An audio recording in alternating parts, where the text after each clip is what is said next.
Legends, what is happening? It is Sunday. I've gone for a run, a nice big beach walk this morning. So that's my two workouts for 75 hard done and dusted.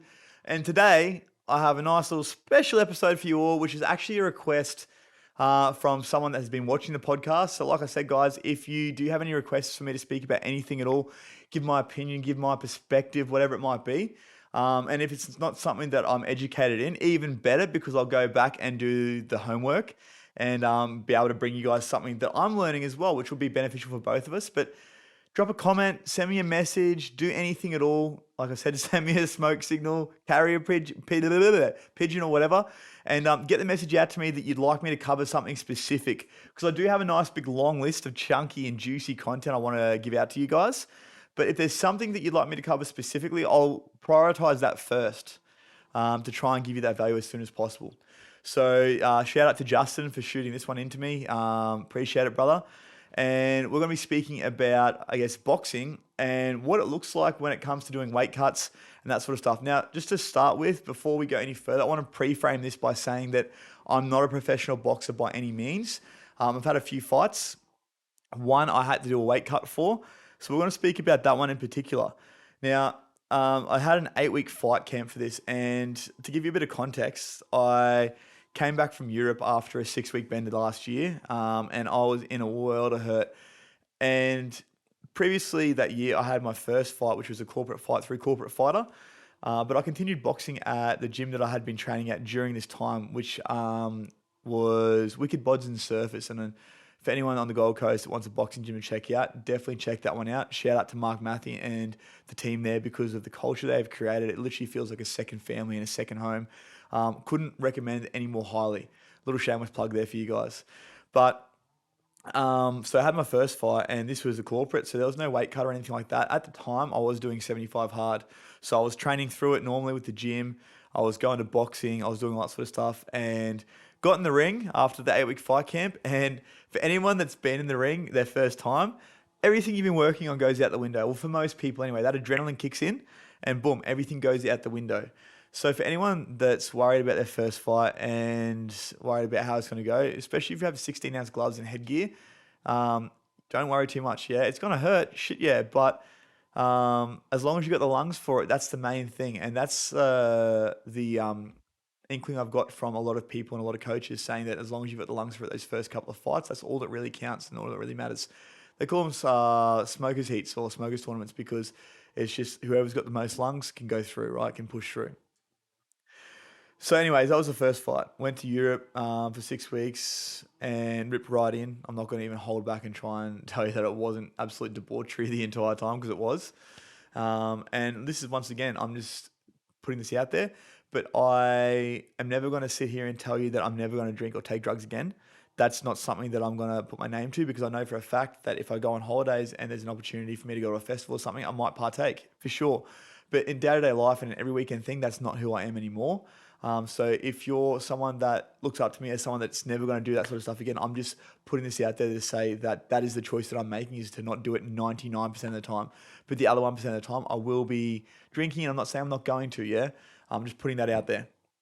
But anyways, back to what we're talking about. So this second fight camp, it was about a month after I got back from Europe. I think after my birthday, I started on the Monday. And we lined up to get a fight with a fella through one of the local Gold Coast promotions here on the Gold Coast. And my coach pretty much said to me, look, if you want to do this, we're going to go all in. And the thing is, whether you win or lose, at the end of the day, if you put 100% into this fight camp, the outcome doesn't matter. Of course, getting a victory is what we want. That's the outcome we desire. But even if that's not the outcome, if you put 100% into this fight camp and leave not one stone unturned, and you come up with a loss, then you're still a win because you've transformed and given 100% of your most to that fight camp, right? And to be fair, that's actually what happened. So I'll talk more about that in a second. But back to the first fight camp. Oh, sorry, second fight camp. So this one was a little bit different. I actually had to make a weight. So at the time I got back from Europe, I was about 92 kilos, give or take. And so I think it was a month after I got back from Europe when we started the fight camp. And in that month, I hadn't really been drinking. I had a wedding and I had my birthday, but other than that, I hadn't been drinking that time through there. And yeah, look, put it this way. I hadn't lost much weight. I wasn't really going to the gym. My food and everything like that wasn't great. I was still pretty much in holiday mode, I guess is the best way to put it. Still hadn't got back in the swing of things. So started the fight camp and I had to make weight at 81 kilos. So from 92, that's an 11 kilo weight cut. And for anyone out there that knows what that's like, that in 8 weeks is achievable, but it's not sustainable. And it actually caused a lot of issues for me later down the track. We'll talk more about that as well. Hey, hello. Sorry for interrupting your podcast, but I just wanted to quickly jump on and tell you about the must-have personal development tool for 2023, and it's called the Happier, Healthier You Journal. So I'll take you back to about 6 years ago. I'd just gotten out of jail for the last time and was starting my journey of personal development and growth. There was heaps of gurus, heaps of information available, but so much so that it became confusing. So I came up with the Happier, Healthier You Journal to help you to navigate what can be an absolute minefield. From the very get-go, you open the page and it'll challenge you to dive deep with self-assessments, daily activities, and check-ins to figure out exactly where you're at, where you'd like to be. And then from there, the journal becomes the tool to help you to bridge that gap. So to get your hands on this, click on the link below and don't forget to use Interchange 10 at checkout for a cheeky 10% off. I'll see you back over on the episode. So anyways, fight camp, first 4 weeks or 3 weeks, we did a little bit of skill stuff on the pads and whatnot, but most of it was just conditioning. So getting used to moving the body, and being that I was doing 75 hard again. Yes, I love 75 hard. This was actually the second time last year I did it. And now I'm currently on the third time of doing it, day 48 as of today, I believe. But started 75 hard, which meant I had to do 2 workouts. So one of those would be a boxing workout, one would be a conditioning workout. I'd either go for a run, I might go to the gym and do a little bit of weights. I had a couple of conditioning workouts, which my coach, James, shout out to you, brother. You're an absolute weapon. And really, really appreciate your support through this journey that I've been on. And all the time that I've spent with you as well, just always being my corner man. Really appreciate it. Back to what I was saying, a couple of conditioning workouts, whatever it might be. And so I guess the way that my training looked for the first 4 weeks was I'd probably do 1 session on the pads, hitting pads. And every session we started with something gross. And it might have been like, 3 2-minute rounds with 1-minute breaks on the ski erg or on the rower, and then going into some conditioning. So maybe like 1 minute on of an exercise, next minute of another exercise, next minute of another exercise, then 1 minute break, and doing like 4 or 5 rounds of that. So just gross stuff. And I'm talking like med ball slams, burpees, boxing, and then like box jumps, and just all the shit that you don't like doing. That was the stuff we were doing for the first few weeks. And hey guys, sorry to interrupt again, but if you're liking what you see so far, don't forget to like and subscribe and share with your friends. Remember, all your support is really appreciated, and I'll see you back over on the episode. To James's credit, during this time, obviously then with my own work as well, doing the runs that I was doing, the shadow boxing every day, and that's another thing as well, shadow boxing every day was something that came in really handy, visualizing it. But with then, and also doing the conditioning, once again, I had a 45-minute to do outdoors every day. So I was usually doing conditioning at least 3 to 5 times a week outside, as well as going for a run, and then doing shadow boxing outside. But with all this conditioning that I did, my resting heart rate, I've got a Whoop that tracks all my stuff, and my resting heart rate got down to about 34 beats per minute at the peak. I'll put a screenshot of that actually in this Instagram, in this podcast, so you guys can see. And my heart rate variability was up at about 127. So that shows that stress actually wasn't too bad. And my autonomic nervous system wasn't under too much stress. I was just very, very healthy at the time, very, very fit. So anyways, what I noticed though across this time with this fight camp, because I was in such a deficit, my calories were down from about 36 to 4 grand where they'd usually be, down to about 1800 is where I got them to. So that was to obviously make weight. And trust me, I made weight. I made it pretty well. I was literally on the money pretty much on the day. I was 80.7, I think I weighed in at. But doing this weight cut really messed me up. It made me angry. It made me really aggressive. It made me really short with everyone around me. And at the time, I was living with my ex-partner. My son was here week on, week off, and also living with a couple of flatmates. And it wasn't fair on them because of how cranky and angry I was getting. And I don't care what you say. If you're hungry all the time, you are not the best version of you. When you're fighting, I find like you're the best version of you, but doing a weight cut to go with that, you're not the best version of you. And shout out right now to all the fighters out there that do this shit day in and day out, because nothing but respect for you guys. That is real mentality and real hard man shit. Um, yeah, so I found that I couldn't train in the gym. And for me to perform at my best in boxing, I had to focus purely on boxing. And this is a conversation I've had with many people about this type of stuff. You do need to focus on that one thing. If you're trying to get amazing at it, right? You can't be doing all sorts of different things. And the gym was something that slowed me down. I was getting sore from it. If I was training legs, I couldn't move around like I needed to do. All sorts of stuff that it caused that wasn't ideal and optimal for what I was trying to do, which was obviously perform in the ring. Now, being that this is my first fight, and it was not first fight, but first proper fight, and I hadn't actually sparred this person before, I started to get those nerves, of course. And leading up to it, there was a lot of that kicking, a lot of that self doubt, a lot of that imposter syndrome, a lot of that, why are you even doing this? And the best piece of advice I give to anyone that's going into this situation, especially if it's your first fight or something like that, is push through it, because all that hard work you're doing right now is so worth it when you get to the end, whether it's a win or a lose. Remember, only like 1% of the world will ever step into that ring. So you're already in the minority of people that have the heart, have the ticker, have the courage and the strength to overcome that thing. Because let's be fair, yes, there's some people out there that absolutely froth this shit and can't wait to get in the ring. But for most of us, myself included, it's a scary thing. It doesn't matter how conditioned you are and how many times you've been in the ring, especially if it's a big, high stakes fight. There's going to be those nerves there. But obviously, the more you do it, the easier it gets. And that's the thing. Okay, remember, the more you do something, the easier it gets. So if you're wanting to get into the world of fighting, start. It's as simple as that. Okay, I had no fighting experience before starting my first fight camp last year in January. The level of my fighting had been, street fights, getting bashed at parties. Like I said, getting bashed. I lost more fights than I'd won, and I'm very open about that. And hitting the pads in jail. I had a couple of fights in jail, but very little ones that were just shit. But anyways, long story short, that was the level of my fighting. So, but now it's turned into something that I absolutely love. And the reason I love it is because it's something that challenges me. Because still to this day, even when I go to sparring on a Thursday, and I talk to all the boys that I spar with about this, and they're all exactly the same. They're like, here we go again. We're about to get punched in the face. That never really goes away. Yes, you can love it. And for me, I'll look forward to it. I used to hate it. I used to dread it. But now I look forward to it because it's like, by the end of this, I'm going to feel better. I'm going to have learned something. It's going to be a lesson.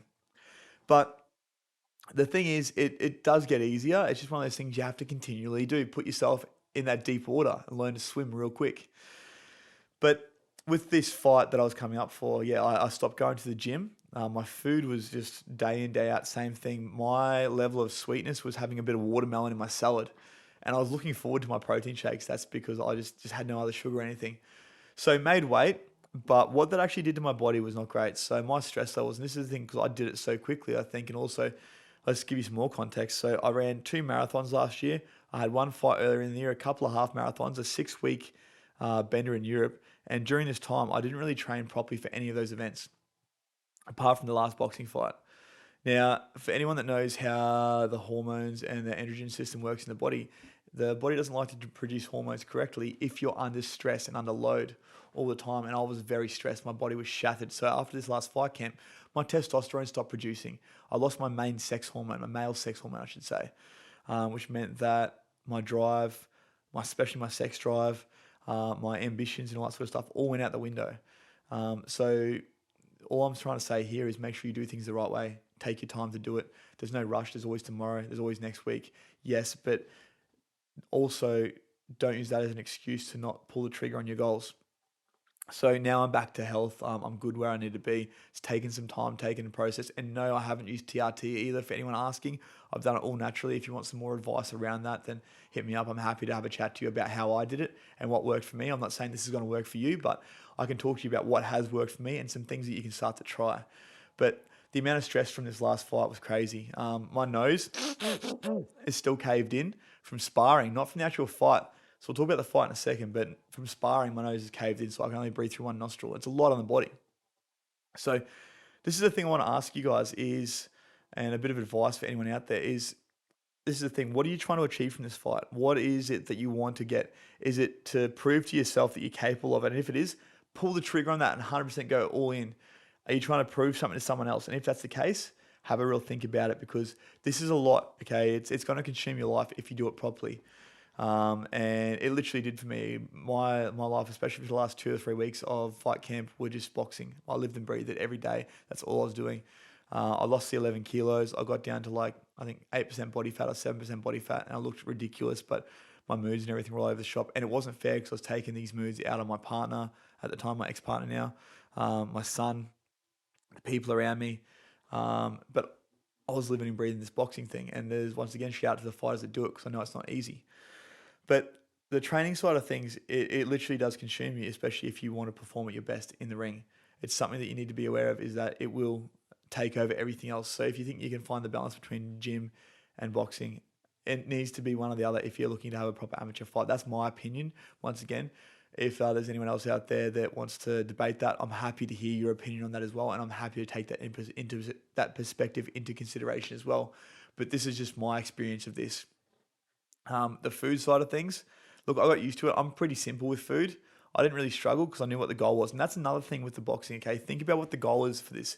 Obviously, we all want to get the win, but what's the real goal behind that goal? What's the why behind the why? Yeah, is it to prove something to yourself? Is it to overcome something? Is it to overcome a fear of fighting, a fear of failure, a fear of whatever it might be? Um, then for sure, just find that why behind it, what it is you're actually doing the fight for. Um, and another piece of advice as well is to 100%, like I said, commit to it, because you want to make sure that you can put 100% of yourself into it, because then, like I said, whether you get a win or a lose, if you've got the right mindset, it doesn't matter because you can always come back and do it again. Now, that's where a lot of people struggle. A lot of people think that they're going to have a loss, especially if it's their first fight and they have a loss. They never want to jump in the ring again. But I think that's the wrong mindset to have, because that there's just giving into that loss. You're giving your power away to it. But I think that a loss, and this is something that I found as very relevant for myself, because we'll talk about that fight, like I said, in a second. But my second fight I lost, for lack of a better way of putting it, I got knocked out in the first 30 seconds. I wasn't at my best. We had same day weigh-in. Old mate that I fought with, had really quick hands. He got me on a beauty of a little hook, and it got me right on the button. And before I knew it, I was out. And for anyone that's been knocked out, they know what it's like. Like, you're literally out, done, boom, gone. I didn't know where I was until I was walking out of the ring. I jumped straight back up, but they called the fight. And in the moment, I would have kept going, but I would have got bashed. I literally would have got bashed. It was a good shot, but I was also in a very weakened state. My testosterone was very low at the time. And all these things, the stress and everything, will affect that and affect the central nervous system and how it responds and recovers from that sort of stuff.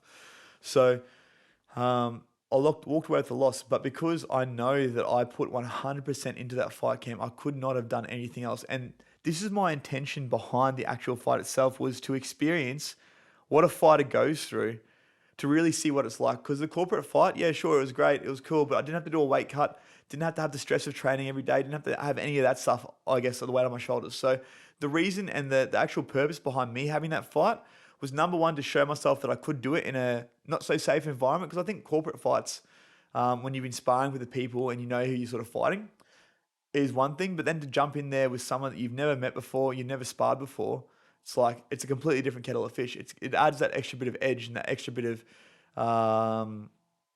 what's the word I'm looking for? Um, Discomfort, I guess, is probably the best word, and intensity to the situation. So, and that's exactly what it was like. And for anyone that knows the adrenaline of jumping in the ring and how that feeling is building up to it and is getting in that ring, honestly, there's nothing like it. So just to be able to feel that in a setting where I hadn't sparred the guy before was something else. And to be fair, like I said, I took the loss, and I'm happy. I walked away with that experience knowing exactly what I did and what needed to happen and what I needed to work on.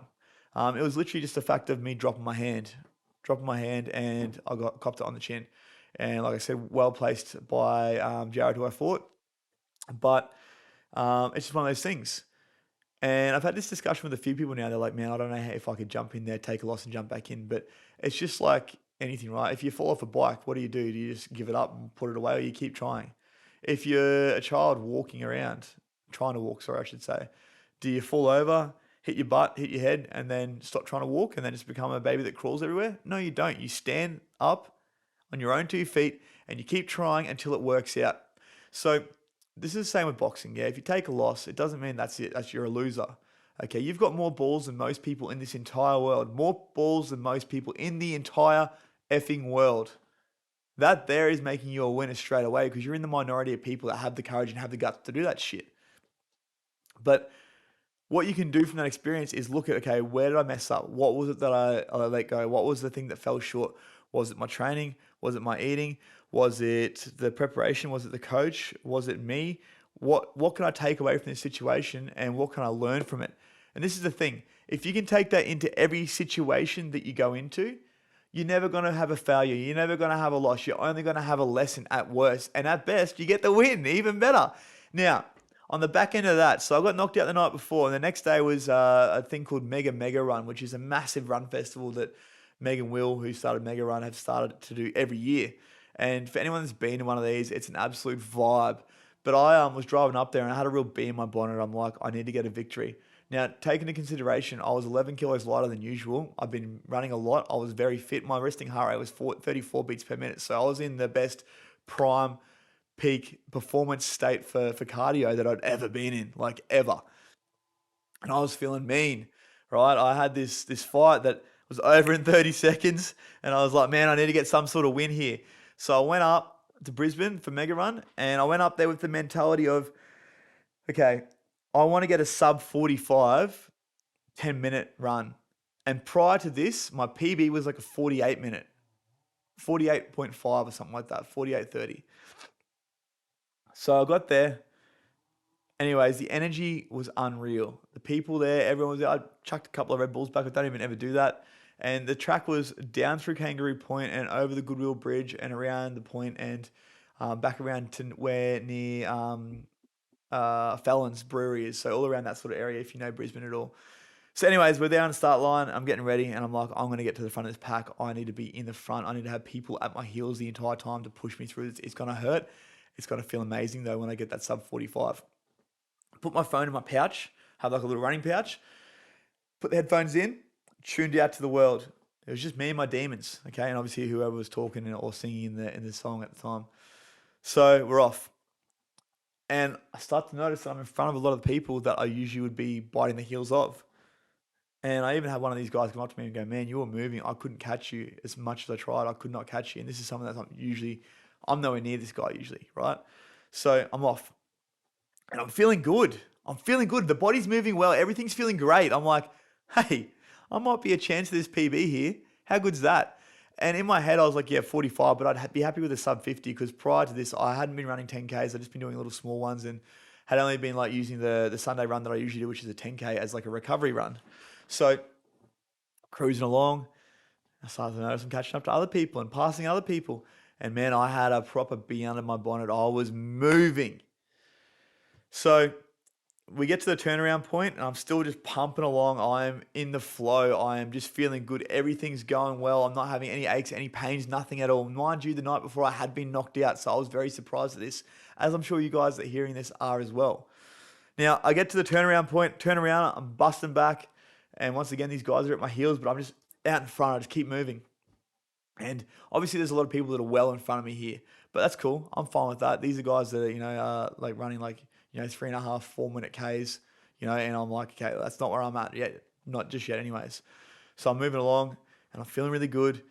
And I get to this last little bit and it's like these stairs and this big hill. And the big hill comes up to Kangaroo Point where Joey's Diner is. And for anyone that knows where that is, that hill is it's the worst. I'm just biting in. Literally, the thought in my head is bite your mouth guard. You're on the ropes. Okay? Run it straight and throw them fast. And I just ran this hill, powered it up. And I get to just before where the finish line is. I pull my phone out to check the time. And as I cross the line, it's 44:59. I didn't look at my phone once on this run. Not once, apart from at the very end. And I crossed it with a 44:59. Mind you, I'd set the intention to get a sub 45, 10K on the way there in the morning. Now, to anyone that saw me that day, I was over the moon. After that, I was like, I don't even care about getting knocked out last night. That's the least of my worries. I couldn't care less. I've literally just done this PB. Like, that is a win. So this is the thing. Even though you might not get the win in the ring, how can you use that win that you've had for mindset and the challenge of obviously going through that fight camp to get a win in other areas in your life? For me, this was my win, but I want to ask you, what is yours? So if you're someone that's about to jump in the ring or you're thinking about having a fight, win or lose, you're an absolute winner. But how can you take that and take those principles that you've learned over into your life and get a win in other areas? So Justin, I hope that's helped you, man. Like I said, so the big thing for me was if I was having a proper fight like I did, I wouldn't be training in the gym. I'd be literally purely focusing all my attention on boxing. okay? Because the gym does slow you down unless you're in there just doing very light conditioning or even just like high rep sort of working on your boxing craft, like, punching with weights and things like that. Working on the endurance side of things, then I wouldn't be going to the gym, especially not to try and lift heavy or put on size. The more size you have, the bulkier you are, the slower you move. And that comes across in the art of boxing itself. So that would be my big recommendation. The second recommendation would be, what are you fighting for? And if you're not getting paid to do it, then is it worth taking the weight cut and having all that anger and all this is the thing. I know I'm an angry person when I'm hungry. I'm sure a lot of you guys are too, but think about the repercussions that could have on the family and the friends and the people around you, and how it could also impact the rest of your life. And the third thing that I want to bring to attention here is, even though you might not win in the ring, okay, by jumping in that ring in the first place, you're an absolute winner. But how can you take that mentality and that mindset and that discipline and that ownership over into other areas of your life to have a win in those areas? Guys, I hope that you got something out of that today. If there's anything else you want me to talk about, experiences in my life, experiences with other things going on in other people's lives, not other people's lives, but you know what I mean, just general topics, or something you'd like me to cover a bit more in depth, please send me a comment, send me a message, get in contact, because I want to try and serve you guys to the best of my ability. That's what this platform is all about, is to give back to you guys and to hopefully, and I know it's not just hopeful because I've already seen it in other people, but to create some change, to create change in the world and the people around us.